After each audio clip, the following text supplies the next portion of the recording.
আসসালামু আলাইকুম। আজকে তো আপনি সখীপুরে বিভিন্ন কেন্দ্রে ঘুরতেছেন, ভোটারের উপস্থিতি কেমন দেখতেছেন এবং ভোট কেমন কাস্টিং হচ্ছে? দেখুন, এই নির্বাচনটা মানুষের আকাঙ্ক্ষার নির্বাচন, জাতির আকাঙ্ক্ষার নির্বাচন। কাজেই এই নির্বাচন সখীপুরবাসীর মানুষের জন্য অতি গুরুত্বপূর্ণ নির্বাচন।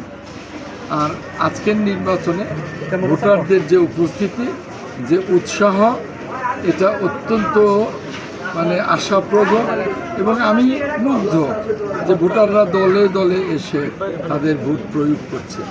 আমি এই উৎসাহকে একটা আনন্দ মুখর করা, উৎসব মুখর করার জন্য সকলের সহযোগিতা কামনা করি।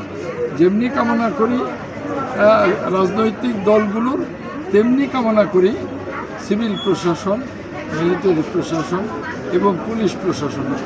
বিভিন্ন জায়গায় বিচ্ছিন্ন ঘটনা ঘটছে এবং সেই ঘটনাগুলোকে আমি বিচ্ছিন্ন বলবো, কিন্তু সেই ঘটনাগুলোকে প্রশাসনের গুরুত্ব দেওয়া উচিত এবং প্রশাসন যেন একপক্ষীয় না হয়, সেটাও আমি প্রশাসনের কাছে অনুরোধ জানাই।